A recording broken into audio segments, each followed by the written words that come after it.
Italia, que es uno de los países más importantes de la Unión Europea, incluso uno de los 6 fundadores de ese ente multinacional.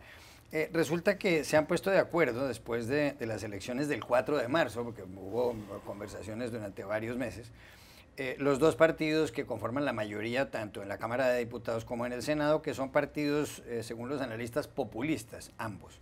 Por un lado está la Liga, que está encabezada por Matteo Salvini, y por otro lado el Movimiento 5 Estrellas, que fundó el cómico Beppe Grillo, que tiene como jefe a Luigi Di Maio. Y se pusieron de acuerdo para escoger a un candidato a convertirse en primer ministro. Le dieron el nombre ya al presidente de la República, el señor Sergio Mattarella, y se trata de Giuseppe Conte, que es un hombre de 54 años, profesor de Derecho Civil y de Derecho Privado en la Universidad de Florencia, y un hombre prácticamente desconocido para los italianos. Incluso había una broma recientemente que decían que el único Conte que reconocían los italianos era Antonio Conte, el técnico del Chelsea, el equipo de fútbol del cual es hincha Ese Juan te Carlos encanta, Ese. Pero bueno, el señor Conte ha sido además aceptado por Sergio Mattarella y seguramente se va a convertir, y es ya primer ministro, jefe del gobierno italiano. Italia es un país muy inestable. En los últimos 72 años ha habido, atención, 65 primeros ministros. Este es el número 65 en esos 72 años. Aquí hay dos cosas. Por un lado, se ha descubierto que el señor Conte infló, exageró su currículum. Por ejemplo, dijo que había hecho algunos cursos en la Universidad de Nueva York, en NYU. El diario de New York Times llamó a NYU y no figura el nombre del señor Conte por ninguna parte. Por otro lado, dijo que había tomado unos cursos en la Universidad de Cambridge, en Inglaterra, y los señores de Cambridge ni confirman ni niegan eso, porque dicen que él está cobijado por la protección de datos. Y además mencionó que él había estudiado en un instituto cultural internacional en Viena, y parece que no pudo escribir bien el nombre del instituto en donde supuestamente estudió. Pero por otro lado, lo que preocupa es que los dos partidos, tanto la Liga como el Movimiento 5 Estrellas, no solamente son populistas, sino que están en contra de la inmigración, quieren expulsar a 500.000 de inmigrantes de Italia, y están en contra, en cierto modo, de la Unión Europea. Esto es un extraño, dado que Italia, repito, fue uno de los 6 países fundadores de la Unión Europea. Los líderes de la Liga del Movimiento 5 Estrellas van a ser ministros. Va a ser Matteo Salvini, va a ser ministro del Interior, y Di Maio, ministro del Trabajo y Desarrollo Económico. ¿Qué le espera no solamente a Italia, sino a la Unión Europea con una elección de un hombre como Conte, con un programa como el que está esgrimiendo?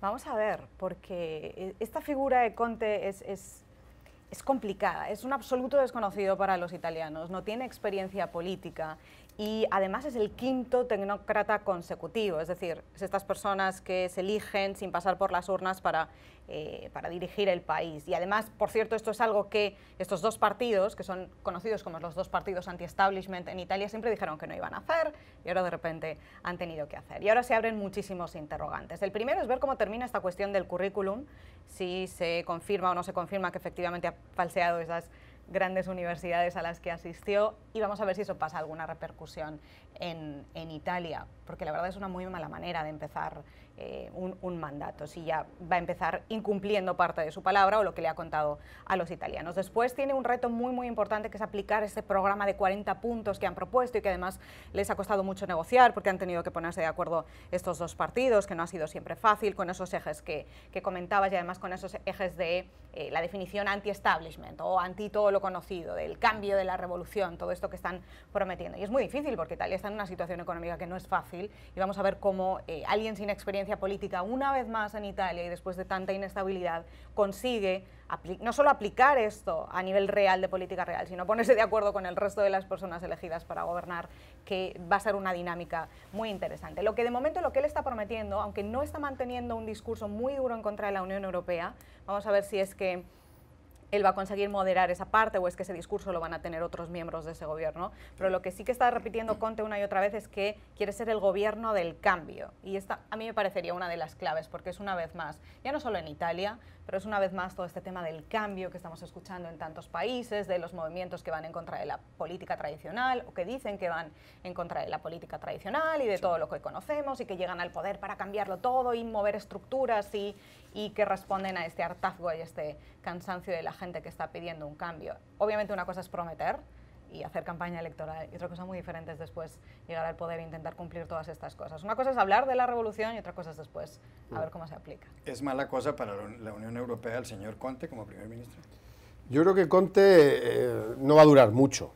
Tú has dado la cifra antes, ¿no? Es decir, 65 primeros ministros en 72 años. En 72 años. Italia se caracteriza por la inestabilidad y ahora está en un momento extremadamente inestable. Esta solución es una solución prácticamente imposible, ¿no? Y casi folclórica. Es decir, dos partidos anti-establishment han cogido a un desconocido para que gestione un programa de máximos de dos partidos que no se pueden ver y que han creado una comisión que va a ser la que vigile y supervise el Consejo de Ministros que va a presidir Conte. Es decir, es muy difícil que él pueda hacer nada. Además, él no tiene ninguna experiencia política. Es decir, su trabajo, como mucho, podría consistir en hacer lo que le piden, pero es que sus accionistas, por decirlo de una forma simplificada, no se pueden ver entre ellos. Es decir, pertenecen a partes opuestas del espectro político, coinciden en que son establishment, coinciden en que odian a la migración, pero son coincidencias en negativo, no en positivo, y han hecho un programa con bajadas de impuestos radicales que es muy difícil de cumplir para alguien que no tiene poder para hacerlo, más allá que aquel que le han delegado dos fuerzas inestables en esencia. Por lo tanto, yo creo que vamos a ver un gobierno breve, algo habitual en la historia de Italia, y que a donde vamos es a nuevas elecciones, no sé, no puedo ponerte un plazo, eso es más difícil, pero dudo que no vaya a haber dentro de poco nuevas elecciones en Italia. Bueno, varios puntos. Ahora viene la conformación del gabinete. Aquí la figura del presidente italiano, que usualmente es una figura ceremonial, va a ser bastante importante porque el presidente tiene poder de veto sobre las figuras individuales que puedan presentarse para el gabinete. Se están especulando nombres para el Ministerio de Economía, que va a ser el más importante de todos, donde están todos los ojos, puesto que si bien ambos partidos en el pasado han propuesto la salida de Italia del euro, no está contenido en este acuerdo, pero las propuestas económicas son incompatibles con la estabilidad de Italia dentro de la eurozona. Por lo menos que para pertenecer en la eurozona usted tiene que garantizar estabilidad macroeconómica, usted tiene que garantizar que sus presupuestos no tengan un déficit de más de 3% del PIB, que a cada rato es violado por una multitud de países, que la deuda está dentro de ciertos niveles. Y bueno, recordemos que Italia tiene una deuda de 130% del PIB.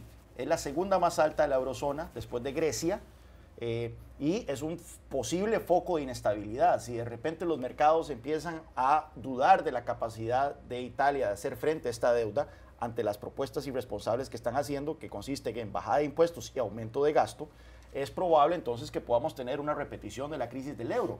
Vimos todos los problemas que generó en su momento Grecia. Grecia representa menos del 2% del PIB de la eurozona. En este caso estamos hablando de la tercera economía más grande de la eurozona. Italia no es rescatable.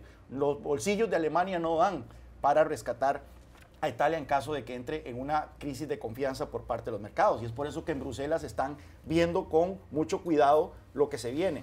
Ahora bien, esto también representa el beso de muerte para cualquier propuesta reformista o plan reformista de Macron a la Unión Europea. Recordemos que el presidente francés llegó y trató de decir, bueno, yo voy a reformar la economía francesa, esto va a inspirar la confianza de los alemanes y a cambio los alemanes van a aceptar entonces una mayor integración económica de la eurozona, un presupuesto común de la eurozona, mecanismos de rescate mutuos, un fondo monetario europeo, de tal forma que los alemanes eventualmente tengan que rescatar a otros países. Ahora los alemanes no se van a apuntar a ningún tipo de reforma que involucre ponerse ellos el frente de un posible rescate de Italia en caso de que Italia entre en problemas. Ya de por sí están bastante comprometidos y no se van a comprometer más a eso.